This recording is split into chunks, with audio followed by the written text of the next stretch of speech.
So today we're going to look at parabola and how the parabola can shift on the graph. And I'm not going to do much calculations today. I'm just going to show you by putting down an equation and from that equation how the graph is going to look like. All right. So we're not going to do any calculation. I just want to show you how the graph can shift up or down, left to right on the on the Cartesian plane.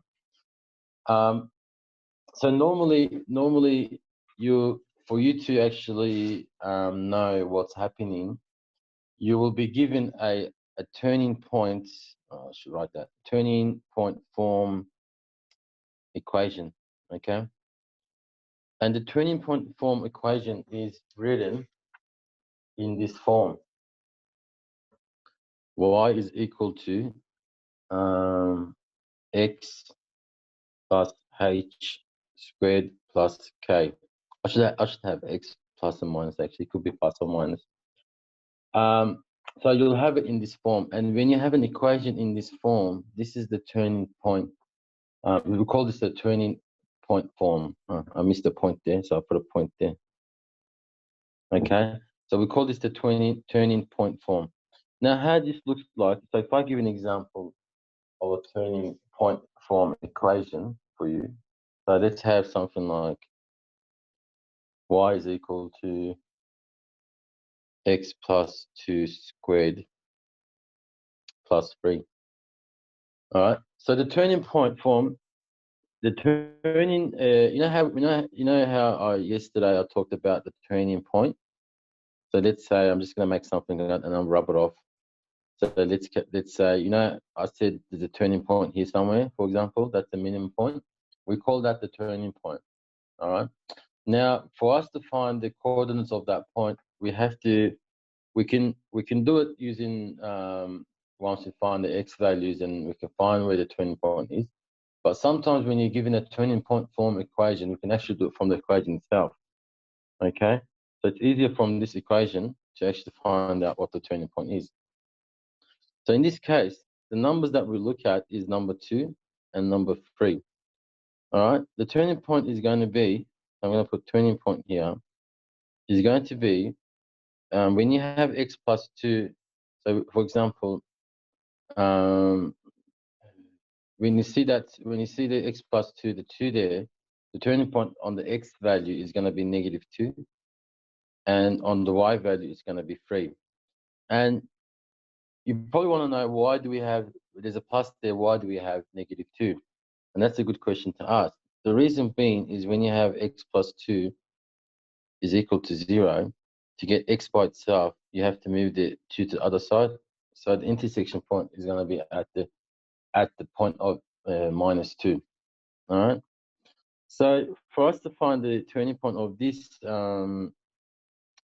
equation is going to be somewhere here. So that's 1, that's 2, -2, 1, 2, 3. So the turning point is going to be somewhere there. So our graph is going to come something like this. Okay. If I extend that a bit, that'll make more sense. So the turning point of this graph is going to be there. Obviously, that's how we determine the turning point, and you can also find the y-intercept as well. Does it only work with this kind of equation, finding a turn? Sorry, what was that? Does it only work with this kind of equation, finding the turning point? Yeah, when you're given this, it's the turning point, you can find it straight away. But let's say you're not given this equation and you're given a quadratic equation, for example, then you have to convert your quadratic equation to a turning point form to find it. That's one option. The second option is when you find, well, that's the best form of doing it. So once you convert it to a quadratic equation, that's the best way of doing it. That's probably a thing.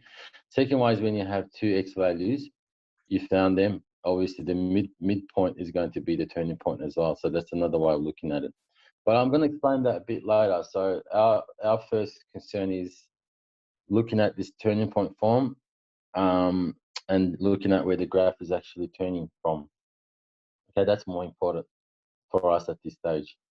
And then we'll go into other forms, and we'll look into how do we convert that to, from a quadratic equation form to a turning point form, and also what information we can get from a turning point form and all that. We'll look into that a bit later. Okay. So the next thing I'm going to talk about is negative equations. So, for example, if you have y is equal to negative x squared, and the way that looks will be something like this. Okay.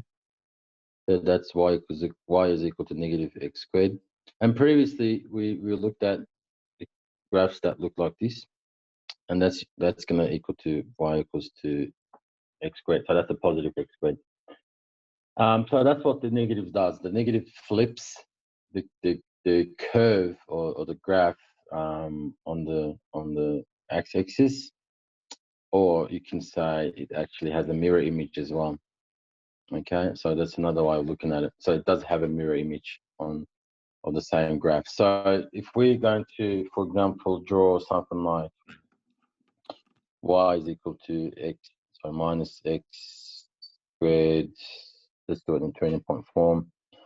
So let's get rid of that. Let's say minus 1 squared plus 1. Okay.